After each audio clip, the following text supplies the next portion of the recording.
Hello everyone, thank you for tuning in. Again, I am Katie Batesman, the content director at She Can Code, and today we're discussing being authentic whilst getting your voice heard. Sometimes it can feel like a lose-lose for women in leadership because we're often judged for demonstrating too many classically male behaviours and penalised for being too classically female. So how do you ensure your voice is heard but remain true to yourself? Luckily, I've got the fabulous Merissa Silk, Senior Staff Product Manager at Onfido with me today, who is going to share her story and give her advice on being your true self at work whilst getting your voice heard. Welcome, Merissa. Hi, thanks for having me. Thank you so much for joining us. I am excited about this one.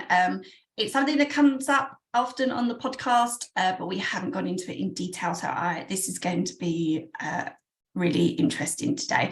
Can we kick off though with a bit about you? I want to hear all about you first, and your career and how you got into tech. Yeah, sure.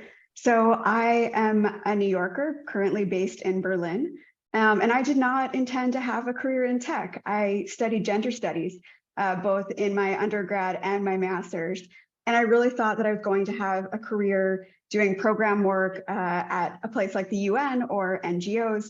I really wanted to work especially with women. And in many of my early roles, it turned out that I was, the person in the office who was really good with computers or tech or software or updating websites. And I was really keen to learn on the job.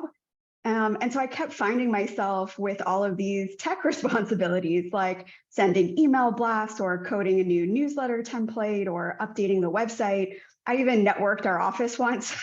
So I've learned all kinds of tech skills along the way.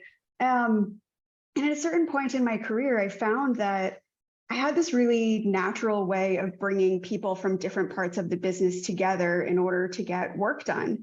And that was really a good fit for tech. And so about halfway through my career, I was working at Elle magazine on the online website. And it turned out that I had the chance to work with editorial, to sit in the tech team, to work on the website content. And I had this kind of job that was at the center of all of these things. And actually a mentor, a woman VP at the business had a chat with me. And she was like, Merissa, where do you see your career going? What's your next job? Do you want a technical role? Do you want a business role? How do you see yourself? And I talked her through all the things that I loved about my job, really about working in a team and collaborating. And she was like, I think you should Google product management because that's who you are. And so when I talk about my career journey into tech and into product, I really do feel like it's a career that found me more than the other way around. So that's kind of how I got started. And I never looked back. Amazing. And yeah, and it's funny. I hear often a lot of ladies fall into tech, but it's also a lot of other people point out to that person, hey, did you know that you do this? Because it doesn't dawn on people, does it? Even when you get into the world of work, you sort of think, I never really understood my job. Or as you said, you can move around and do lots of different things, do lots of different hats on. But unless somebody steps in and says, hey, did you know that what you're doing is in product management in your case? Lucky enough to have a woman in leadership that stepped forward and noticed that.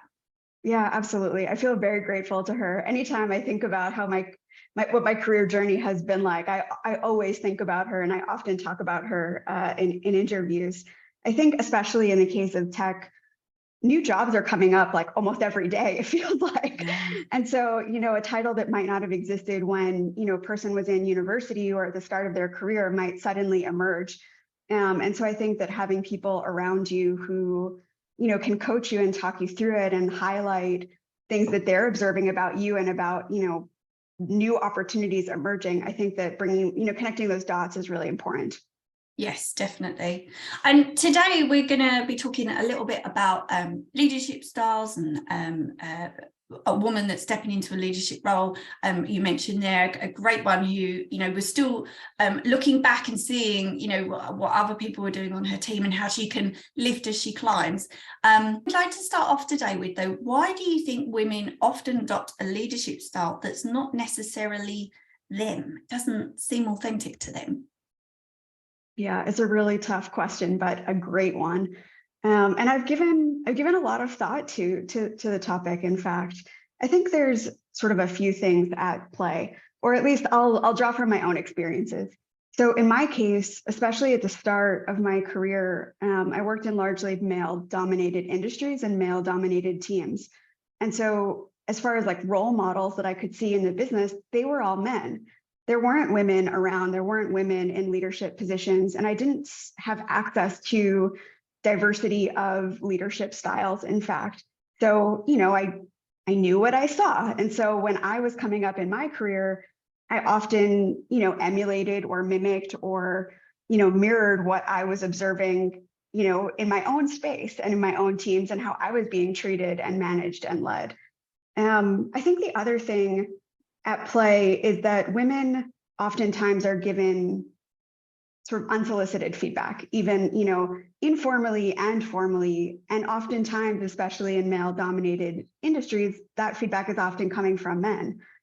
So early days in my career, I received a lot of conflicting feedback, and I never really knew the right way to act because, one manager told me, oh, you need to be, more firm and, authoritative. And then another manager said, oh no, Merissa, you're being too aggressive, and you end up, getting feedback that's completely inconsistent. And if you're a young woman in early in your career, it's very difficult to know sort of how to be because it feels like you're being criticized or given, sort of constructive feedback tips, no matter how it is that you act. It never, at least for me at the start of my career, it never felt like the way that I was being was the right way to be. Yeah, especially if you hear words like aggressive, you need to be more aggressive and firm, and you're standing there thinking, that's not me, and you're right, it's hard for if you've only got male leaders above you and you're trying to relate to them, but also they're trying to relate to you and how they can give feedback to you. It's never going to work. I suppose a good mix as well of leaders is important, and as well having that. We've spoken a lot on this podcast about mentorship and sponsorship, and I've heard before as well that is so important to have a mix of male and female mentors, to hear all perspectives, because also it's never good just hearing from a feminine voice either. It's kind of, you will never find your style if you don't hear from a range of leaders, obviously, instead of just always hearing the polar opposites. Probably you're in the middle thinking, what on earth am I doing, who on earth am I, which is just not good for anybody. I mean, mentally, how every day you must be thinking, I'm not quite sure of myself. I suppose if you lose your own confidence as well, that your team would notice, wouldn't they? Yeah, of course. I mean, I think anytime you come to work wearing a mask, I mean, we all like mask to a certain extent at work, right? Because it's a professional environment and you would expect people to be slightly different than how they would be with their family or their friends, of course. But, if you're a young woman and you're receiving a lot of feedback telling you to be one way or another way, or being criticized for how you are in the workplace, then inevitably what's going to happen is you're going to come to work and you're not going to be able to be yourself. And your team is definitely going to notice because, for lack of a better term, you're going to be kind of like weird or off or unnatural in that work environment, and probably inconsistent. When you're masking and pretending to be something that you're not, it's really difficult to be a consistent person in front of other people. And so I do think that it really shows, and maybe people can't quite put their finger on it, but they'll definitely think to themselves, oh, there's something a little off, or maybe I don't know if I can trust her, or whatever it might be. But it's definitely going to cause, that scenario is going to cause friction between, you and your coworkers, for sure. Definitely. Yes. I wanted to ask you about the importance that we're able to be ourselves at work. And actually, one of the things there you just said about consistency. If you're not yourself and you're bringing somebody slightly different every day, your team obviously will notice. And as you said, there'll be that feeling of the team will be thinking, I have whiplash, I don't know if I'm coming or going. And as you said, that trust is so important, because that person, they could probably pull that off for a few months, But as you keep going, obviously, if you're not yourself, that's quite hard to remain consistent. Yeah, I completely agree. I mean, the thing about, being able to bring yourself to work, it does depend quite a bit on what your environment is like. The space needs to be safe enough for you to want to show, elements of your real self at work, right? And so there are kind of preconditions for being authentic or bringing yourself, your full self to work. I would say that, the goal of really bringing your full self to work is unrealistic. But I do think that in circumstances where, the values and principles that define that work environment align with your personal values, it definitely makes it easier for you to be more of yourself in your workplace. And that allows you to be more comfortable, to be more open, for you to be more, impactful with your team, to be able to build that trust, like you said. And ultimately, that will influence the people around you and also make them feel safe to be more of themselves at work. And all of this kind of has a ripple effect, because ultimately people who are, more themselves at work will perform better. And that's like well proven. Yes, definitely. I had a conversation on here recently. You just said about safe spaces. And the lady, the episode hasn't gone live yet, so I'm not going to ruin it for everybody. If you're listening to these in order, but we were talking about safe spaces, and she said I had never thought until she was in a space where she didn't feel safe. How does that person feel when it's you? When you're the person that feels like you don't belong, and there's something that's happening there, like you can't bring your full self to work. And she said, suddenly I found myself in a position where I felt like I couldn't be my authentic self. And she said, suddenly now I'm quite conscious of that, about other people and how they feel.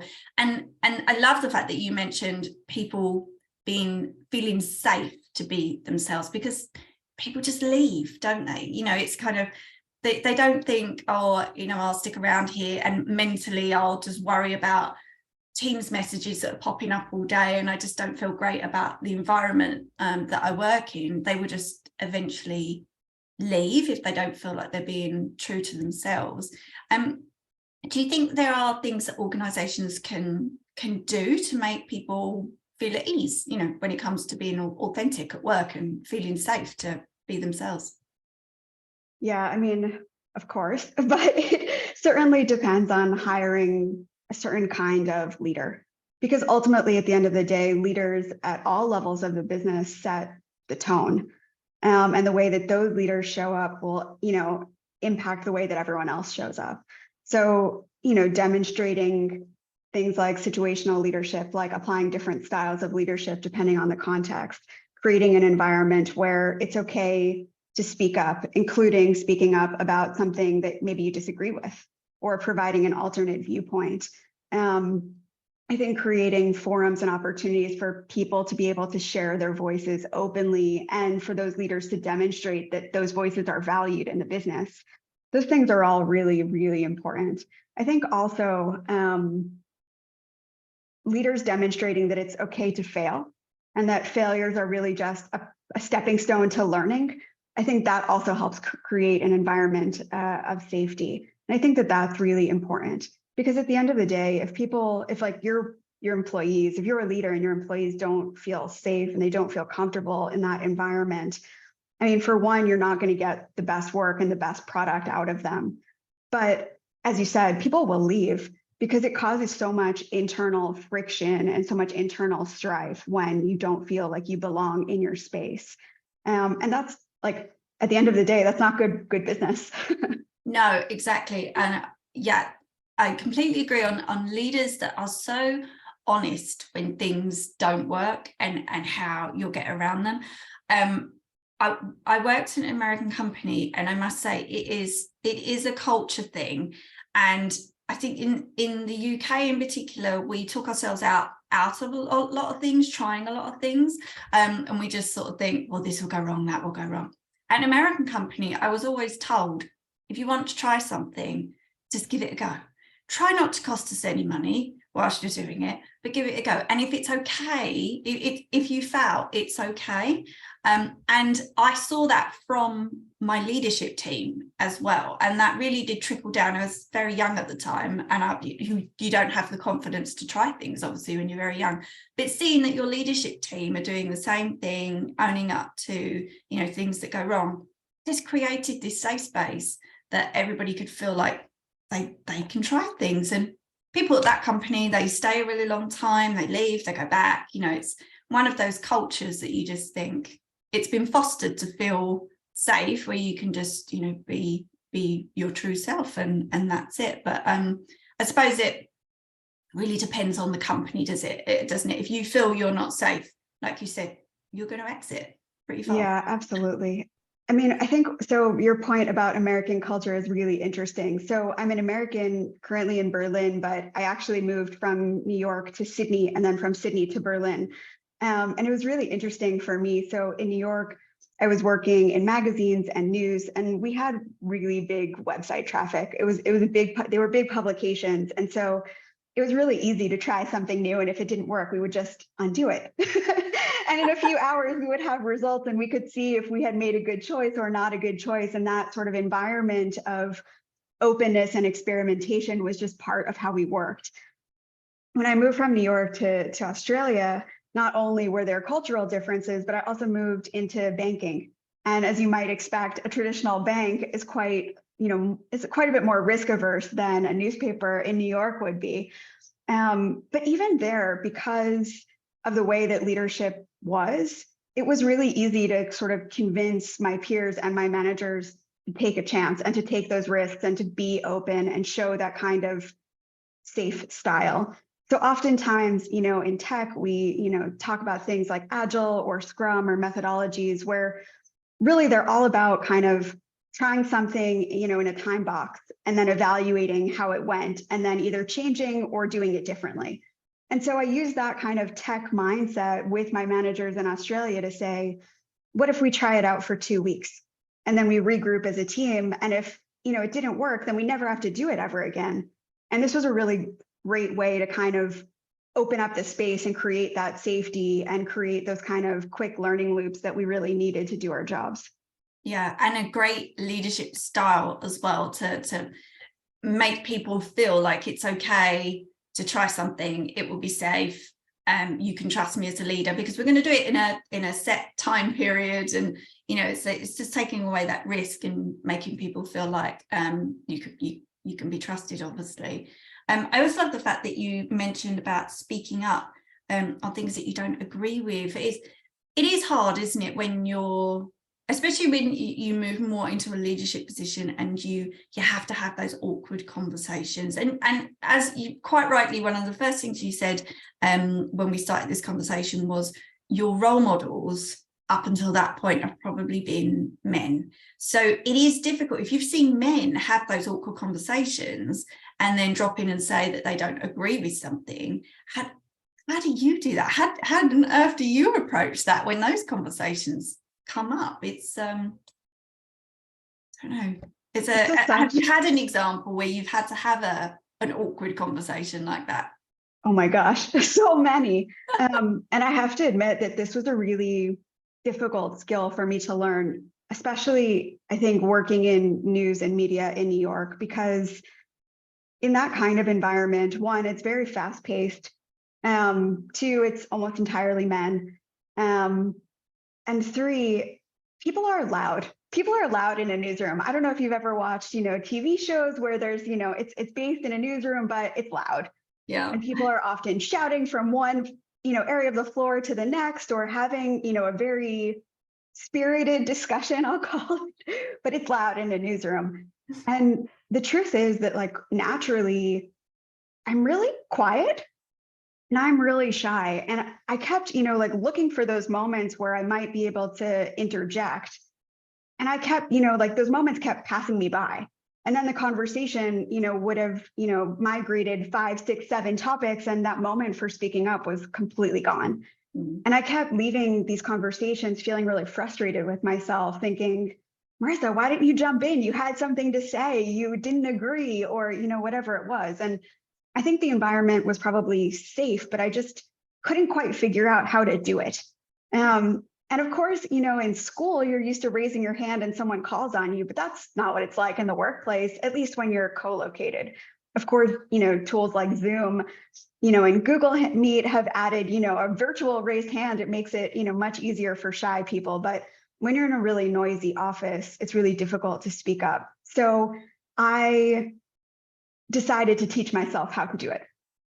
So what I did is I basically looked around the office, or I thought about my past jobs, about people who, use their voice productively. And I tried to observe. So how did this person interject? How did this person speak up? How did this person find a way to enter a conversation that seemed like it was completely closed? And I just, took this approach where I watched for, a week or two, just trying to sort of figure out how other people did it. And then, when it came, to attending these kinds of meetings or conversations, I would try and sort of like channel that person in my mind. And at first it was kind of slow, right? Because I'm observing and I'm thinking, oh, this person would have spoken up right there. So the first sort of step was to observe and then figure out, oh, I should have jumped in there, to try and sort of identify those moments. And then a couple of weeks later, once I got good at that, I tried speaking up. Hey, I have something to say. Hey, can I jump in? Hey, I actually am not sure if I agree with that. And I found these ways to kind of jump into the conversation. And you know what? It worked. People stopped. They made space for me. I was able to share, my opinions and my views. And the more that I was kind of seeing the positive results of my behavior change, the more I wanted to do it. And the more I wanted to jump in, and the more I wanted to sort of be a different version of myself in those moments. And it felt so great to sort of see the progress over those weeks. Yes, I love that. It doesn't happen overnight. As you said, it happens over several weeks. I think as well that you just noticing how people respond to other people in a group, that people tend to, when people do start to speak up and share their opinions, people tend to listen as well to people that they know they can trust, that what they say is going to happen. And all of that is built over time. People, trust is earned, and you need to build that over time. And the more you speak up and the more you actually act on the things that you say and that you're going to do, the more people listen. But yeah, it takes a while, doesn't it, to build that up. It's not something like you go into a workplace and after 4 days you're heard and trusted and everything's wonderful. That really does obviously take a little while. It definitely takes time. Yeah. Do you have any advice on how our listeners can find a leadership style that is true to themselves? We've spoken a little bit about, it is difficult if you've had a lot of all male leadership and some great leadership in there as well. But how do you find a style that is true to you? Yeah, it's really tricky, especially if you haven't observed role models in your own workspace that you can kind of channel in those moments when you're trying to think about how you want to grow yourself. But for me, I approached it quite similarly to, what I've just explained. I kind of thought about people from school, whether it be teachers or peers, thought about people in my workplace, again, whether it was, leaders from different areas of the business or people in my team. And I really kind of thought about traits that they were exhibiting that I thought were positive and resonated with me and also were productive in the workplace. And I kind of wrote a list for myself to say, okay, I really like how this person, interjects in a meeting. And I really like how this person tells a story when they present. And I really loved, how, this leader kind of speaks softly when they're trying to make a really important point. And I channeled all of these kinds of, traits that I was observing around me throughout my life. And I just kind of made this list. And then when I would go to work, I would, keep this list with me and I would refer to it. And I would kind of think like, what does like professional Merissa do in this moment? Well, professional Merissa would do this and this and this. And over time, I just, the gap between who I was and who I wanted to be just grew smaller and smaller and smaller and smaller until, I was that person that I really wanted to be. So I just kind of picked and chose from the best of what I had observed in my environment and just kind of tried to channel that person as much as I could. I think through this process, there's a few things that can help you. One is to be really gentle with yourself. Like, creating personal change is really difficult. And we really need to, give ourselves space to get it wrong or have a misstep or think, you know what, I liked how this person did it, but it doesn't work for me actually. So you strike it off your list and you make a change. I think also having, people like champions or sponsors and mentors, cheering you on and helping you learn and grow, and even giving you tips. Hey, Merissa, I saw that you tried a new thing in this meeting. Maybe next time it would go better if you did, this, right? So having people who can kind of observe you and coach you on that journey, can also be really helpful, especially when, maybe it feels like it's too hard. Yes, I love the fact that you mentioned speaking softly, actually, and that you took that as a positive from a leader, and you thought, actually, when observing them, you still that they are heard well, even though they're speaking softly.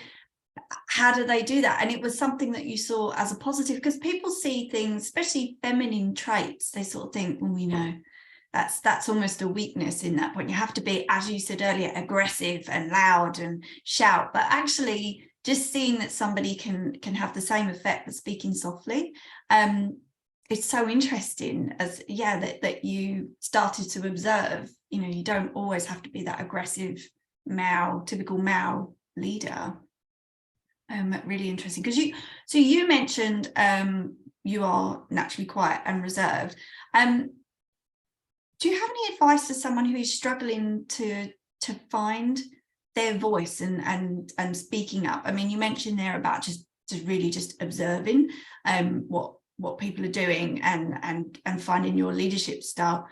You also mentioned earlier that things like Zoom really help. And I have always wondered that, actually, especially in tech, was it the introverts that suddenly thought everything just got much easier because now we're all on a level playing field, we can all see each other and you can just raise your hand? So do you have any advice for people, perhaps when you're not on Zoom and you might be back in person, and how to find your voice? Yeah, of course. So I think finding an ally in the room can be really helpful. Mm-hmm. So, for example, in university days, I was really shy to speak up. I often wanted to sort of contribute to the discussion, but I couldn't make it happen when I was, 18, 19, 20, for example. I was just too shy and too insecure, to be honest. And so I remember at the start of the semester, I would approach my professors and say, hey, I really want to be a person who contributes to this, but I'm too shy. So can you just call my name? At different moments of the discussion, can you just call my name and ask what I think? Yeah. Because inevitably, I always have an opinion. I like to have opinions. I think all the time. I'm a thoughtful person by nature, but I kind of need you to create this space for me. And you can do this in your workplace too. So you can, tell a person who's, if you have people in your team who are often the ones chairing the meeting, you can tell them, hey, at key moments, can you just call on me and ask what I think? And if I don't have something to say, I'll say pass and that'll be fine. But more likely than not, I will have something to contribute. And I'd really love if you would support me in that way. You know what? And people want to help their team members shine. They want to help create that space. They want people to feel comfortable. And so I can't imagine a situation where if you approach, a person who often leads meetings in that way, I can't imagine somebody saying no to you. So that's my number one recommendation. The other recommendation I have is that actually something that I did is I started volunteering to chair the meetings. So I've personally found that it's actually a lot less scary to be the facilitator than to be a person in the meeting itself. Because first off, that means that I kind of have been given permission to speak by virtue of holding that facilitator, seat. But also it means that I can create a mechanism for engaging the people in the room in a way that feels comfortable for me. So maybe I ask people to, write some notes and have a quiet think about, a few questions or a few like prompts. And then I go around round robin and I call on everyone in the room and everyone kind of shares what they've written down.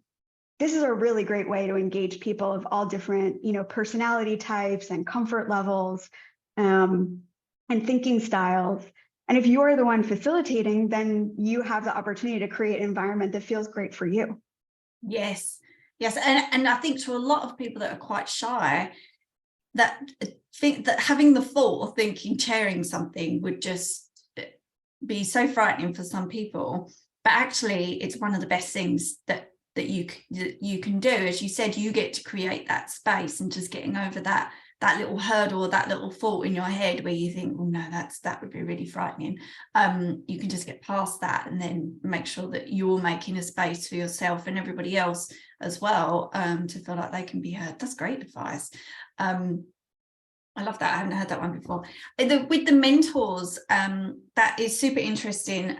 As you said, most people want to help other people shine. I completely agree with that. And that it's always okay to ask, because some people, they feel frightened to ask, don't they? Other people to say, will you be my mentor? Will you help me with something? But most people, 9 times out of 10, they will say yes. But yeah, there's always that sort of strange feeling, isn't there? Do you have any advice on finding a mentor? It's a little bit more than just, will you be my mentor? How do you find one? Do you find them in a range, and do you find them in different places? What would you say?